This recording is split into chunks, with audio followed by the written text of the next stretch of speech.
Okay, everyone, welcome to another edition of the Orthodox Nationalist. I am Matthew Raphael Johnson. This is the beginning of August 2016. We're going to deal with somebody today that I'm really surprised I haven't dealt with before. He is a Christian National Socialist, Imperial Russia, died in 1908, and no one's ever heard of him.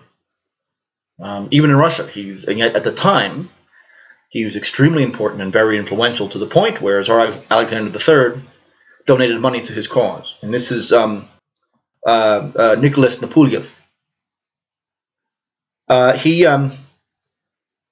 His primary overriding concern, and this is important to everything that we do here, was that formal categories, politics, economics, and theology, that these aren't sufficient. These are, at best, abbreviations, ways that we can make things simpler just for the sake of communication, for nothing else. They're not real. What really matters is love. Now, love in the West is a word that now has no meaning, like so many words. But and so it's been overused, and it's saccharine, and it's stupid, and everyone says it, and it's really I'm almost embarrassed to use it. But that's the word to use here, and I think that the best way to define it is that the opposite of love is self-interest. So love is very similar to a humility that's willing to abbreviate yourself for the sake of another's interest. But that interest can't be just any interest. If any movement, if any kind of solidarity is going to develop, then those involved have to put their own self-interest and egos aside for the sake of the common work. When this doesn't happen, there's a tendency that to believe that the people involved are simply not worthy of the project. They don't know how to do this. They're not mature enough to know how to do this. Sacrifice is an extraordinary thing. But this is what love is. It has nothing to do with this kind of saccharine romantic nonsense.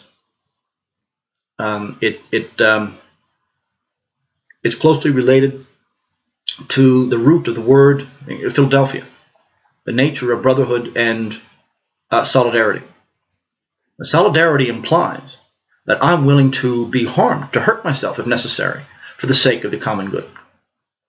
This is the opposite of self-seeking.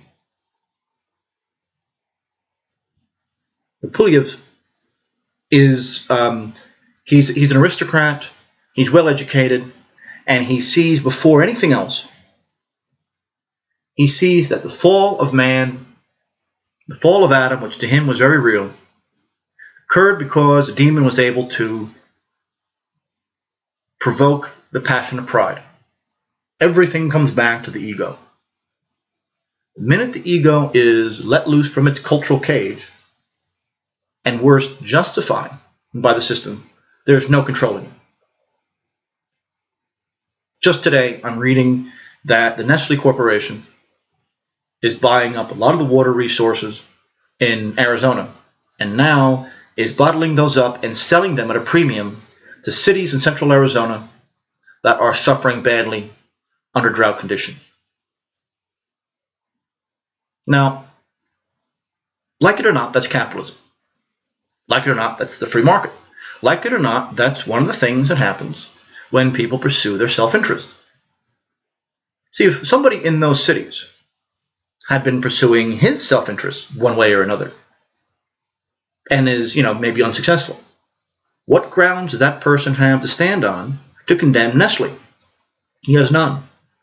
It's not his fault that Nestle is a much bigger entity than he is. Nestle is doing no more than anybody who is pursuing their self-interest. The most dangerous thing in the world is to take out this kind of a passion, let it loose, and then justify it. Tell these people that letting loose with it is okay. The primary issue is self-seeking and therefore pride, and that is the nature of the fall. Harmony and love are very similar. Harmony is the result of solidarity. It's possible to substitute love and solidarity, but for both solidarity and harmony, love is necessary. Love doesn't, it's not quantifiable. It's not necessarily rational all the time, but it's absolutely needed. He is a theologian as well as a political theorist. And he sees, he's talking about Russia now, the turn of the 20th century. And he sees a lot of the things that we've talked about on this show. He sees the Petrine state coming apart. He sees primarily the worst part of it, the nobility, the people who had many years ago been charged with the rule locally of the realm, long since abandoned Russia, even the Russian language, orthodoxy, the peasantry. And as they mortgaged their land to the point where they could no longer afford it, they moved to the cities. And the minute they moved to the cities, they join the lodge and they become Jacobin. Joining the lodge and becoming a partisan in the French Revolution is essentially one and the same thing. The lodges that came into Russia were very French, were part of the Grand Orient, and were extremely radical. He sees a lot of things at work, and when you see the nobles behaving like this, it doesn't take long for the peasantry, who was supposed to be guided by these people, developing a false idea of what authority is. There are 4 false conceptions of God that he needs to remove from Christianity entirely, and this is brilliant understanding, and it's a very simple way to put it. Number 1, the proud ruler of creation, like the arrogant landlord. That has to go. The second model is this idea that heavens are organized the same way that the royal court is, that saints are like nobles, and the nobles then present your case to the king. It's understandable as a metaphor, but that's not really how it works. Take the metaphors too far. The third is the worst, and this is this idea that God just can't wait to send people to hell. So many rules and so many sins, every little thing you do. And oh well, that's it. You stepped on the landmine, that's it. It blows up in your face when you're finished. If this has anything to do with the God of the prophets, the God of the New Testament, the God of the Church Fathers. And of course, lastly, is the notion of bribery, that somehow if I do just enough stuff, God will be satisfied with me and be happy with me and forget about everything else that I may have done. There's a concept here, the nature of sin, the nature of the will, you need to take very, very seriously. It's so easy to adopt modern metaphors when it comes to law, transgression, punishment. And for the most part, when people talk about orthodox moral doctrine, they talk about, like they're positivists, that there's laws, and when you transgress them, you are punished. And that punishment is to, A, keep you from doing it again, and B, reforming you internally. Now, that might be true, but only in a very limited sense. A bad act, an evil act, is not really the problem. It's a manifestation of a problem. There's 2 wills here. And I know I'm reversing the order here, but just bear with me. The first order will is who we really are, what Skovoroda would call the inner heart. This is who we truly have become. Our core fundamental beliefs. This is how we live. This is how we think. The art that's in our homes. This is how this is what gets us angry. The visceral aspects of our identity. Everything that we are, undeniable. This is who we are. And then the second order, the outer heart, or the empirical self, is how we function day to day. Generally speaking, even among the greatest of saints, those 2 entities have nothing in common with each other. Now, the empirical self is always going to fail. The empirical self is always going to fall because we're born into a world and we're raised and hardwired into a world that is absolutely diseased. I didn't become Orthodox until grad school. I was long since hardwired into this rotten world before then. And I experienced no grace at all until then. No, that's not the point. We do something wrong, we're aware of it. But that's the same thing as a bourgeois goodness. I mean, that's not important. No, the point is, what is it about us that led to that happening in the first place? So you make a political comparison here. I mean, talk about something like illegal immigration. You talk about how terrible it is and what damage they do. But that's not really the issue. The issue is, how is it that the U.S. is in such a state where millions of them have been let in without any problem at all over 30, 40 years? What happened? And what is it about the American mentality elite or otherwise, that led to this happening. And only recently has this been a huge issue, a mainstream issue. That's the difference that I'm talking about here. Sin isn't an act. Sin is the ground of the act. This is why the greatest of saints can say that they're the worst of sinners. Because their empirical self is always screwing up. It's usually not their fault. We always are confessing involuntary sin. That's right in our prayer books. But the phenomenal self is always going to do these things. Half the time we don't realize it until afterwards. No, what matters is what can be perfect, what can be completely enclosed and on God is the noumenal self, the inner heart, the real person, the constitution, so to speak, with the ground of our acts. That is the problem. Now, if that is diseased, this is what asceticism is aimed at. Asceticism isn't aimed necessarily at acts that the individual acts that we might do. We're always going to screw up. That's not hypocrisy. That's just inconsistency. Hypocrisy only deals with the inner self. When you claim that there's this inner self that doesn't exist, you don't really believe the thing politician is spouting off nonsense for the sake of votes. That's hypocrisy. He doesn't really believe it. Hypocrisy is a division between the phenomenal and noumenal self. Our struggle is with the noumenal self. This is why we're constantly asking forgiveness for sins, because we're always sinning. In fact, any action we take whatsoever is sinful because it's self-regarding. So if you want to get stupid about it, this is where we can, if you read the canons in their fullness, especially those of John the Faster, you end up saying, well, there's nothing I can do that isn't a sin. And you are right. That's not the point. The point is, why would you be doing those sins in the first place? What is it about your makeup, including those things that are not your fault, like your upbringing, your society that you were born into? And we're born into a vicious pagan society that despises any kind of moral restraint.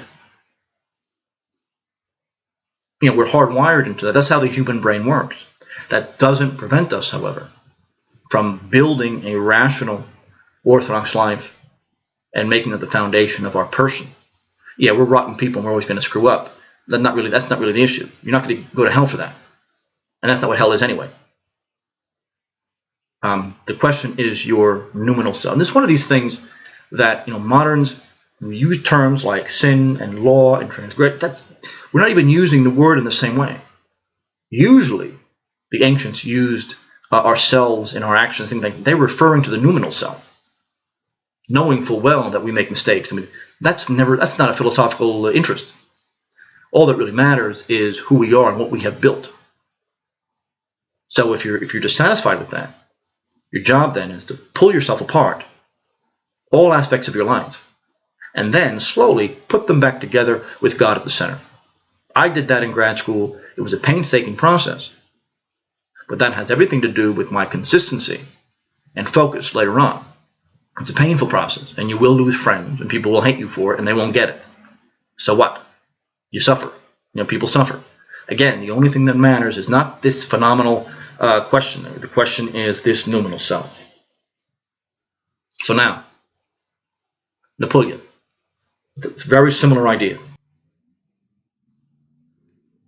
Corruption reaches its peak when selfish acts that everyone commits become the very center of our identity, and even the very center of the Constitution, in a broad sense, where self-interest is considered the normal run of things, and is justified. So it's like going to an alcoholic and saying, well, there's really no such thing as alcoholism. Everyone does it. Nothing you could do about it. This is human nature. It's a really stupid thing to say to an alcoholic, and that's what the modern world says to us. Now, he doesn't mention, in terms of his false ideas of God, he doesn't mention the overindulgent God. But what he means there is same thing as bribery. Stupid statements that if we're just phenomenally good, if we are empirically good and do all the right things that don't get us in trouble with our neighbors, we're going to go to heaven. The really stupid, superficial, almost infantile ways to approach this kind of thing. None of that even makes sense. That has nothing to do with the church, and that's the tragedy of modern, superficial, positivist ideas slowly creeping their way in, because this is how our words are defined. When we're reading scriptures or church fathers, we come across a word like sin or act or action or law or consequence or punishment. they're not talking about the same things as we are. And we're at a point now where unless you understand that, nothing can continue. We can't even have a conversation. Holiness is when the noumenal self is fixed. Bourgeois goodness is when the phenomenal self is fixed. You understand the distinction here. The phenomenal self can be completely fake. It could be a big show, a mask, a prosopon, the mask that we wear for others, or that others, people wear for others. If you're wearing a mask, there's something wrong with you already. Why do you think you need to do that? And what is this mask covering up? Bourgeois goodness is when we could put on that mask and everyone thinks we're wonderful. Well, we don't beat our kids, we're not axe murderers, so we're good. And that's pretty much what the standard is now. Holiness, however, is the end to duplicity and the end to ambiguity and a lack of integrity. And that is when the noumenal self, the inner self, has been reconstructed in a harmonious kind of a way. The Antichrist, both as a concept and as a person, or as a group of people, will arrive without anyone noticing when concepts like this aren't understood by the bulk of the population. The very fact that people think that the Antichrist must be a person, as if Satan is so crude and to be so obvious about it. No, it could be an institution that functions like a person. Or something like in the Kabbalah, Adam Kadmon, of this new man that the revolutionaries are supposed to be able to create. Adam Kadmon is the Antichrist. Well, it is an individual. The golem is an individual, technically. But Satan wouldn't be so crude as to create this individual and put him in power, announcing that he is now the world ruler. That doesn't make any sense. You have to be an idiot to accept something like that, even for secular reasons. No, the Antichrist is going to function when words like I'm speaking to you now fall on deaf ears, when you don't know the distinction. So people will be able to say that the world ruler, Antichrist is here. The world ruler isn't recognized because he's not a person running a government. That's crude. Satan is way too smart for this. He's not going to be so blatant as to have world government, one body with one army and one dictator at the head of everything performing fake miracles. No one would accept this. No one would accept this. He is not going to be that crude. But this is a result of what happens when positivist, superficial legal categories seep in to the faith. So this is how Neplyuev and really common sense begins approaching these kind of things. He wants to say that there has to be a balance between love and reason. Reason is kind of like a mask. It can justify anything. Reason and rationalization are very, very close. I can make a case for any political point of view you want me to, and I can make it almost irrefutable. That doesn't mean it's true, but I can make the case. Reason is in and of itself a dangerous tool. It has to be directed like anything else. But what directs it? Does it automatically mean that which directs it is irrational because it's not based on reason? Well, it may be rational, but not necessarily subject to rational delineation. This is what love is. A little kid has a far greater understanding of love because he doesn't know how to analyze it logically. The minute we start doing that, we have no idea what love is. Reason and love have to balance each other, but love has to come first. The solidarity, and devotion to our fellow man for all the right reasons. That is the foundation. That's our upbringing and everything else. And only from there can reason then work. Reason has to have something to work on. It doesn't give itself its own ends and its own purposes. So there are three different forms of disharmony that he sees in the world. Number one, the rule of passion. And by passion, I mean something that acts upon us. We get the word patient from passion, as in a hospital patient. Passion means we're passive. It's something that controls us. Anger, sadness, these things control us. We would love to control them, but we can't. When that rules, and this is what I'm talking about really with self-interest. Passion is ruling here, not reason, when Nestle is trying to monopolize the water of Arizona. and the Southwest, and selling it to people who are really suffering. So Nestle will be able to figure out a way to use science so to make this as efficient as possible. Then, of course, the rule of simple desire, or the rule of sensation, as he calls it. But worst of all is a rule by itself of reason. You're talking about a world of Mr. Spock's here. So Nestle will be able to do this to you and without any concern for your well-being, explain, well, this is my self-interest. And we all know what Adam Smith said about self-interest. And therefore, what I'm doing is perfectly justified. And they're able to, because they don't have love or feeling or devotion, they're able to walk away and feel themselves completely satisfied and justified in their irrational behaviors. The modern world sees truth as the same thing as profit. I don't mean profit in the formal sense, as selling something more than you bought it for. I mean profit, any kind of self-seeking. The self-seeking usually comes at someone else's expense. Cicero defines natural law as precisely the opposite of this. That no action that you do can come at someone else's expense. And by someone else, it's not just some random someone else, but your fellow friend and citizen, Aristotle having defined those two things very similarly. Friends, again, another word that has no meaning anymore. It meant a civic activist. It meant someone who is working with a group of like-minded people for the sake of building civilization. It's a moral category, not just some personal residual. So these kind of disharmonies exist where people behave like animals, or they behave like calculating machines, or they simply allow themselves to be ruled by their drives and emotions.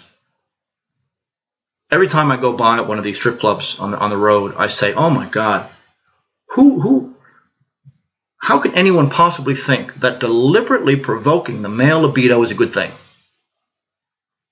And expecting them to go home and say, "Oh, I'm turning it off now," like a light switch. Who came up with this? How could anyone possibly think this is a smart thing? But this is the irrationality of the sexual revolution. And worse, the same feminist whose leftist friends developed this concept, the sexual revolution, 40 years ago, will now criminalize the inevitable results of this kind of action. So they'll deliberately provoke the male libido, then throw him in prison for doing what the male libido demands that he does. The Brock Turner case is one of the most laughable. He's now out of the news. Most people don't even know who he is, but the kid didn't do anything wrong, at least from the point of view of typical college ethics. He didn't have sex with the girl, and his life is over. Love attempts to reconcile reason, and desire, and social life.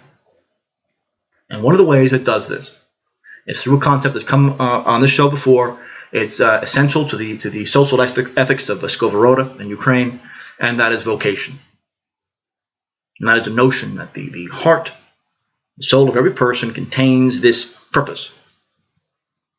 A socially useful thing that you're very good at, that makes you happy, that you would actually die for. It's not just a career, but it's why you're here. That is the connection. That is where social life, love, and reason all come together. Finding that is difficult, but it's certainly not going to happen when everyone is herded into a factory. And it's not going to happen when everyone is working 3 jobs, if they can find 3 jobs, and still not be able to pay their bills. The most horrible thing I hear in a workplace setting is just be happy you have a job. As if a job is some sort of a gift that's given to people that we should be thankful for. No conception at all of what work is. No conception at all of why they're here. The concept of vocation is essential to social life, to happiness, to devotion, to any kind of rationality whatsoever. What you do and who you are can't be that different from one another. This is the essential concept of the Christian socialism of Nepluyev. Really, hell for him is just it's not this place that God has created, this terrible torture chamber, where he's going to send people who may have ate a sausage on a Friday, 3 years ago. Now, people will tell you that this is the case. This is what God is. And yet the Psalms say, very famous psalm, and says that God is very much like a father to his children. He forgives the sins in the exact same way. So, if by that model, your child comes up to you, 4-year-old, we're pretty much less than that in God's eyes, crying, saying, I did the same thing, stupid thing again. And of course, that conception of God will take him and smash his head against the wall. Well, not even, because he would die then. No, he would torture him for the rest of his life. That's the model of God. The Psalm says that as a father is towards his children, so is God to those who turn to him. In other words, that same love, even greater, and devotion are there. It doesn't fit with this model. That's simply not how it works. That model develops because we're obsessing about what we can see. The quantitative act, when we see someone driving like an idiot or stealing money. Well, okay, that's bad. But it doesn't answer the question. The question is, why are they like this? Why do they think it's okay? And if it's not okay, then why are they doing it? Why are they driven to do this? What are the conditions? And so now you're talking about something very, very different. This is what evil is. This is what sin is. Not the stupid thing that everyone does. If that were the case, no one would ever be saved, ever, under any circumstances. So when the greatest monks and the holiest of men say that they're the worst of sinners, I want to say, so you're going to hell then, right? What are they going to say? I mean, ultimately, if you're that humble, then maybe your soul's not worth saving, if it's really that bad. Now, they're talking about two different things. The inner self, which is where vocation is, which is where your real self is. That's what you have to worry about. That's what you have to build. That's what the regime can't take away from you. Who are you intellectually, professionally, spiritually? And all of that has to be coherently connected to each other. And once you master that, I've done that myself, and it's taken 20 years and a huge amount of work and pain to get that way. That's the very definition of integrity. Everything is integrated together. It can be done. Everything has to fit together. There can't be any loose ends. It has to be coherent. I mean, there's always going to be problems. That's just how it is. But that's what matters. Now, am I always going to act that way? No way. No, I'm a jerk most of the time. I'd rather punch you out than talk to you about Hegel. But that's irrelevant. The point is, what is the inner heart? Who are you? That's what can be perfect. That is where grace resides. That's where vocation resides. That's where non-alienated labor resides. That's where justice resides. In the end times, and he was convinced we're heading in that direction, a tiny flock of people who think like this will remain. Orthodox people who recognize that canons and rules are abbreviations. They have to do with the phenomenal self. I remember Father John Whiteford said a long time ago, he was talking about the ROCOR anathema against ecumenism from 1983. And his opponent was saying that, well, such and such a bishop had said, some ecumenical stupidity, and therefore he's out of the church. And Father John, I think very rightly, said, it doesn't work that way. This isn't a machine. This isn't a courtroom. That's a metaphor. It doesn't actually. And he used the metaphor of a landmine. He said it's not a landmine. An anathema is not this thing buried in the ground. You step on it and it blows up in your face. You say the wrong thing and it blows up in your. That's simply not how it works. Any law or rule of the church is an expression of the truth and the foundational truth of what Christ said in the prophets and the scriptures. Only when there's a problem, only when there's some error that's crept in for some reason, does something that has already been there have to be clarified. The centerpiece of apophatic theology is that words are very, very, very poor examples as a means of communication. Words show a tiny percentage of what we really mean. The words of scriptures are extremely bad, especially today in our modern English. But they've always been that way.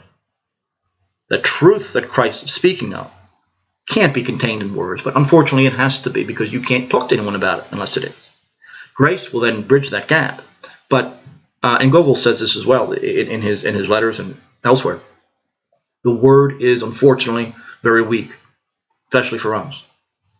It is an abbreviation at the very, very, very most. It doesn't contain the fullness of the thing. So these anathemas, these canons are very, very important, of course, but they have to be understood that way. They are bits and pieces of a very, very deep fundamental substance that's really all one thing. But these words, especially when they're interpreted by moderns, don't even begin to express the 1% of the fullness of the content that's being expressed here. That comes from a lifetime of struggle. Now, what does that have to do with anything? That preface is essential. We're talking about Christian socialism. We're talking about social life revolution. Nothing is going to work unless the internal man has been altered as well.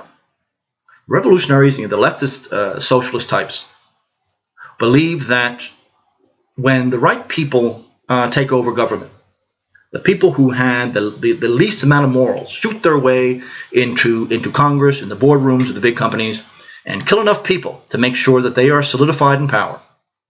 That when that happens, and they unfurl the banners, and all the slogans are put out there, and everyone's herded into the factories, that people will then convert to the truth of Marxism, or anarchism, whatever it is. That internally somehow, that external violence will have a magical application to the internal life. And of course, it never does.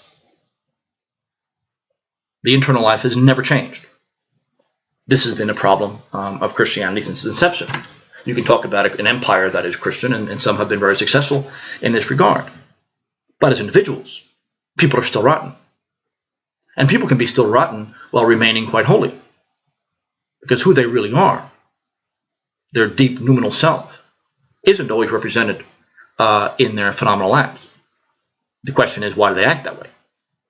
It can either be something wrong with their noumenal self, or that there's something wrong with the society. Why is there? Or there's a problem. There's a disease. There's a mental problem. There's a disconnect, a short circuit, whether internal or external, that is creating this. What he did then, with this in mind, is talk about a brand new form. Well, really, it's not even a brand new form. It's a patristic idea, what we would call socialism. But it's brand new only because we think of socialism as materialist and statist and Marxist. And that shows you the power of the Rothschild clan. The First International, Karl Marx kicked out all the actual workers. You know, I've said a million times, and I'll say a million times more in writing and on the radio, that Soviet Marxism had nothing to do with labor. Had nothing to do with workers, that they weren't relevant. It had to do with the party, power, and the control over resources, and to be able to control an economy from one central place. That was far more important than whether or not workers are paid $1 an hour or $1.50 an hour. Now, so when that happened, of course, the followers of Proudhon, the followers of Bakunin, these kind of anarchists, whether idealists or otherwise, I mean, Proudhon was an idealist, Bakunin was a materialist, all thrown out. Proudhon had been dead for some time. Bakunin was still around, but their followers were quite powerful. The First International saw Marx taking a nice dollop of Rothschild money to redefine this concept. So now the world is divided between capitalists and socialists. They're supposed to be opposites, but they're exactly the same. One faction of the ruling class likes one, the other faction likes the other.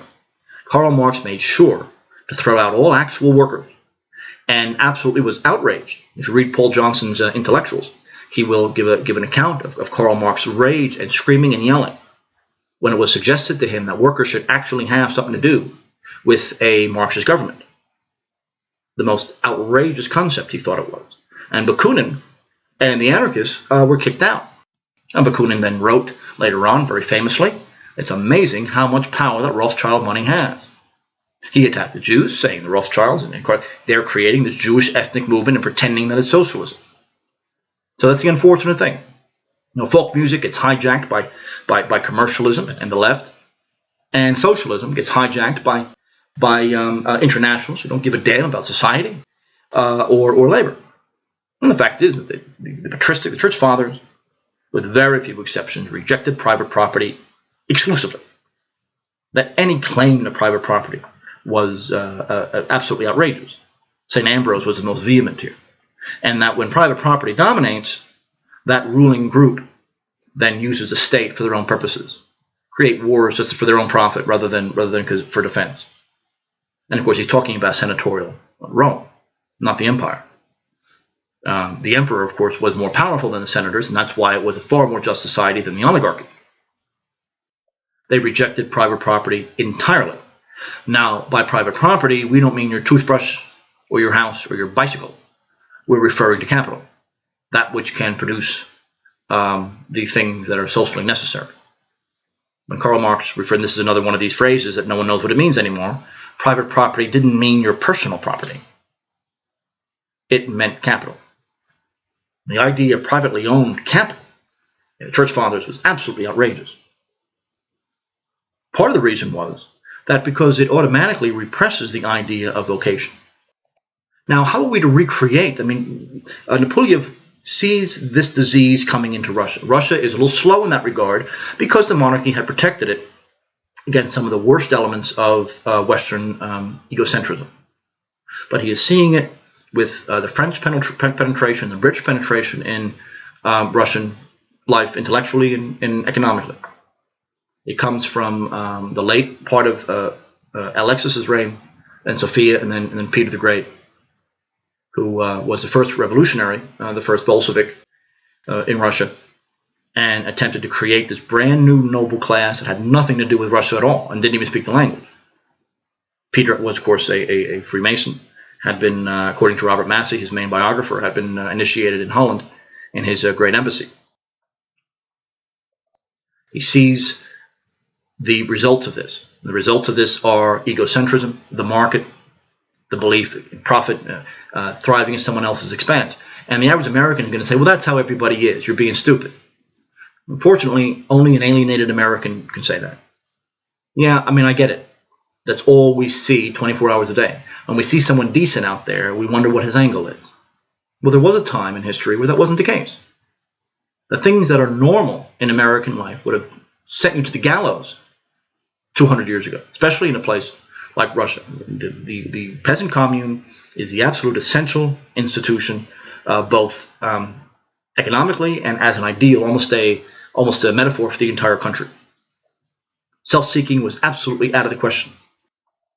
Self-seeking, in fact, was not rational, but that creates a personality. I mean, not everything is, well, we have to be communal because it's in our interest to be communal. That's stupid. Beyond that, though, creating these communities and living for one another and having no option in that respect, it creates a personality where this sort of thing is normal. So, for example, in the Russian peasant commune, if a woman's husband is killed in warfare, it was understood that the commune would take care of the household. When it came to harvest time, that would be taken care of by guys who had nothing to do. Anybody they were finished already, you take care of her. And this wasn't like they had to force them to do this. It was understood. Today, it would be a riot to get anyone to do that. But back then, it was understood because the personality that was created by the commune, or in urban areas, the artel or the small union, that personality is very different from what we're talking about in modern America. I have an essay on my from a long time ago making fun of that idiot in England, Wendy Slater. Oh, what a phony! She's not even pretty. I wonder who hired her. It's not for her brains, that's for sure. Stupid article on trying to argue that American capitalism and all Russia were the same in terms of its merchant class. And she doesn't even mention the old believers once. Now, how can you write a paper on the merchant classes in Russia not mentioning the old believers? That's how ignorant she is. She is tenured. I think she's at Oxford or something like that. And this is the crap that's going on in academia. I just kind of make fun of her. It's really hard. I mean, I can't.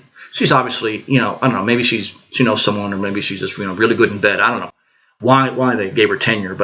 But reading this thing, I'm realizing that she has the same attitude. Well, everyone's like this. Everyone's like me. I'm a ladder climber. I do what I need to do to get ahead. And so they were the same way back then. Can you imagine a historian acting like this? This is exactly what she does. The old believers weren't like that. Any prophet in the old believer life, even if it wasn't in there what Americans would call self-interest, it went to the community, even if it hurt them to do it. The pain doesn't matter. My personal phenomenal pain is totally irrelevant. What's real is what's noumenal. So the way to create and to rebuild, to recreate this mentality, he created the Brotherhood of the Holy Cross, the Labor Brotherhood of the Holy Cross. It was a Christian socialist, ethnic nationalist, very, very orthodox set of institutions. It was a cellular structure throughout Russia that was going to reinvigorate that which was already there, but what was clearly decaying. These were self-governing communes, peasant ownership in a communal structure based around mutual aid. And the central issue was schooling. They had their own schools, language, really law, history, and but that was also paralleled with livestock, horticulture, because these things weren't really different. Neplyev's central idea is that there is no distinction in reality between theology, economics, and politics, history. These are artificial distinctions. Whenever we act for a purpose. That purpose can be justified by an appeal to some greater purpose. By the time you're finished, you're talking about the purpose of the world and creation. So the tiniest little action can be traced back to God that way. There, very simply, I've shown that there is no distinction between these fields. Economics is about production and consumption. Well, why do we consume? Why do we produce? We want to be happy. You want to go, well, why is that an important thing? Why do we want to avoid pain? Why do we want to improve the society around us? Wallowing in mud is just as good. A lot of people do that, And so if you push these people, eventually they'll end up saying, but we have this spiritual entity, this spiritual center. This what is created by God is within us. It's a vitality that drives us to this kind of action. The vitalism is. I'm not endorsing vitalism by any means, but it's absolutely essential here. That's what labor is all about. These kids were finding their vocation. And even the vocations were organized in different houses, and each house had its own head. The key was, how do you develop a society where all of these then can work with each other? Every vocation, it could be being an intellectual, or a clergyman, or a construction worker, or a physician. All of these were strictly seen as equal. One can't exist without the other, but very different personalities have to be present to want to be one of these things. There is no justification for one being treated better than another. What he sees in the West is that a complete inversion, the satanic inversion, the carnival made permanent, where the merchant and the usurer is the most extraordinary, revered figure, where, of course, natural law states and every other society that ever existed, it is the lowest figure. Because although they're occasionally necessary, they really are manipulators. They're not really producers. They misuse words for the sake of trying to convince you to do something that you probably shouldn't do. But in the West, these people rule entire societies. He is horrified by thinking that that might happen in Russia. It almost did in the 1990s, where these people took over for a short period of time. He notices that outside of the old believers, that merchant class in Russia is exclusively Jewish, that were organizing into kahals, speaking Yiddish, making sure that no one else knew what they were doing. He absolutely noticed this. The old believers were the only reason there were Gentiles involved in Russian merchantry at all. He notes that in the Apocalypse, for example, there are three horses, the white, the red, and the black. And he interprets these, of course, the faith. The white horse is the Orthodox Church, but warfare, coming from egocentrism, this belief that I'm right and I will impose myself on you, creates warfare, but that creates the black horse, which he says is usury. It is the merchant class, because wars, the nastier they get, they desperately need money. The larger the state gets to pursue these wars, it needs the banker. No matter how you slice it, self-interest ends up creating an oligarchy. If you reject solidarity, if you reject humility, you then enshrine mammon as your god. And that means you enshrine interest as your god, which means that you enshrine slavery. Because in America, most of what people work for is paying off the interest of the interest of the interest. And I don't mean that necessarily in quantitative, but also in qualitative terms. War leads to usury, and in fact, he says that they're really not that different from one another. Being egocentric costs far more than it provides. So even from the point of view of egocentrism, it fails. It's contradictory in every respect. His Brotherhood of Labor grew tremendously in Russian life. 1901, by his own report, it brought in 82,000 rubles. Now, trying to figure out what that means, I figured out to be $25,420 in 1901. Revising it to 2016, roughly. You're talking six figures. You're talking $550,000, depending on how you use the method. The 3.2 rubles per dollar, roughly around the 1870s. And if we want to say that, 0.31 rubles per dollar, and therefore you try to figure out what the dollar is. It's sort of like $1 today is roughly $20 in 1900. So that means in 1901 he's bringing in an extraordinary amount of money. He has many children at his schools. He has the blessing of the local bishop. Alexander III has donated money and says that this is very, very important. He, number one, focuses on the services, prayer, communal prayer. Number two, the work in especially agriculture, but he had factories as well. Number three, the question of equality, that all vocations are equal. They're not the same, but they're all equal.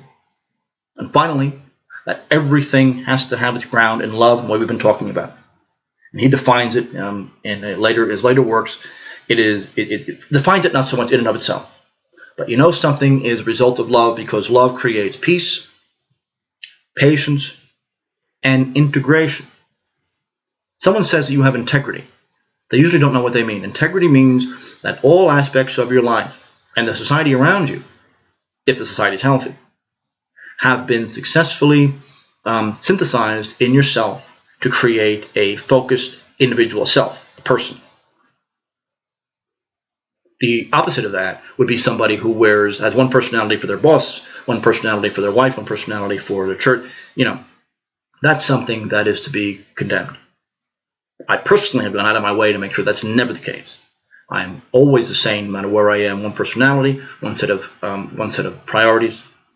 And when I see people behaving differently, putting on, and I've seen some very extreme examples of this, the question is, why is it that they have been led to believe that really, and then they have to wear these masks to get by, and then are there real people under there?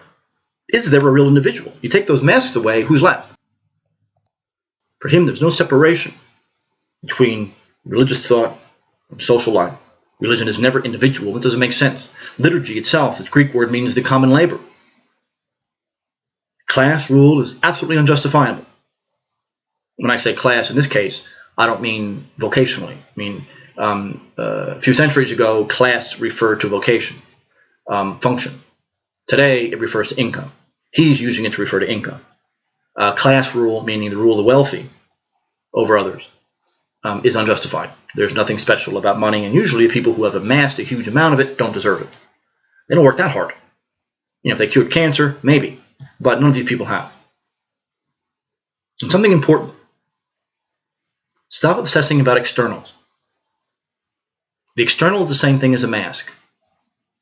He's not rejecting liturgy or prayers or law or the canons or anything like that. But you notice, you read the works in the Soviet Union of so-called Patriarch Sergius in Moscow. I don't judge the man. He was tortured. No judgment of him.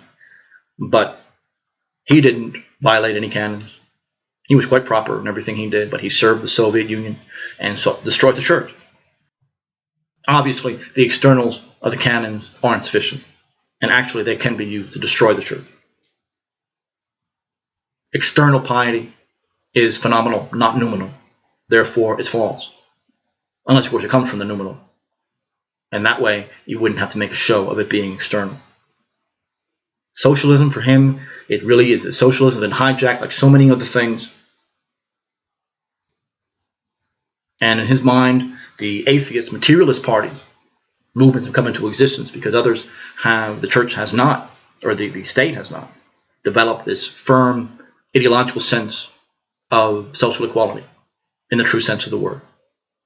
Now, the church have been dispossessed of all of their property and money under Peter the Great, and even worse under Catherine. The church itself can't be blamed for this. They had nothing. All their income went to the state. thanks to the 18th century. But that, in this Neplyuev's idea created an entire generation of Christian socialists who wanted to create not just a just society, but the person that has to create it and is then produced by it, which is far more important than the actual institutions. Institutions in and of themselves aren't, they're as good as the people who run them. He rejects the idea. One of his big points is the idea of unsystematic charity. He hates that notion. It's the idea that the system can remain as it is, but rich people can, on occasion, give money to those who need it. He says that's the word. He would rather have them not give money at all, because in that case, it relieves their conscience without actually having done anything. Unsystematic charity is a safety valve for the oligarchy. Charity has to be the foundation of social life, not something that you do on occasion. Private charity in the American oligarchy, for example, is where Buffett and the head of Microsoft, who are together in Berkshire Hathaway, as you remember, I don't know, maybe a decade ago, they gave away, quote unquote, like $5 billion to charity. Again, big quotes there. And people are so stupid and dumbed down, they think that that's a wonderful thing. And I rolled my eyes and I said, they just bought the entire charitable institutional system in America. That's what they just did. They didn't give it to people who needed it. They bought institutions with, it could be Oxfam, I don't remember who it was exactly, but dozens of these sorts of organizations. NGOs are nothing more than the political action of corporate interests. You look at homosexual rights NGOs or Amnesty International. Look at who they are. A laundry list of corporate donors for every last one of them. That's who they are. That's unsystematic charity. That has to end. It has nothing to do with charity. It has nothing to do with love. It has nothing to do with helping anybody. It's just another way that the powerful, on the one hand, they could relieve their conscience. On the other hand, they could use that money to further their domination in a different way, in a way that people don't expect. Life of students in the Labor Brotherhood was structured almost like a monastic structure. Families functioned. They had their own plots and everything else. This wasn't a monastery in that sense of the word, but it was a monastic idea, but made far broader and far freer on that level. And I want to conclude this by saying that it worked. It was very successful. It was growing substantially.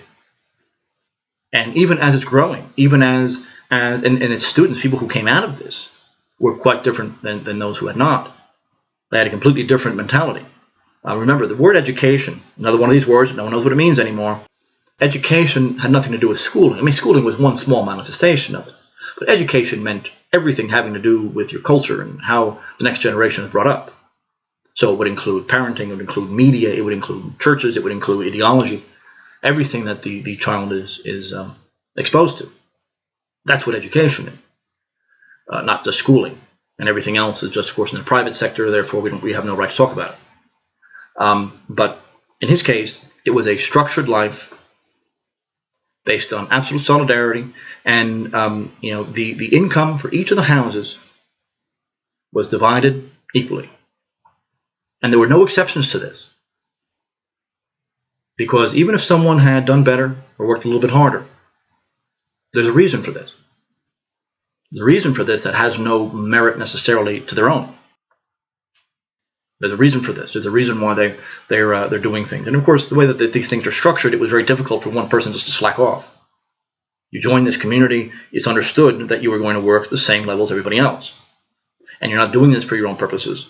You're doing this for first of all, for the betterment of your soul, as well as the family and society around you.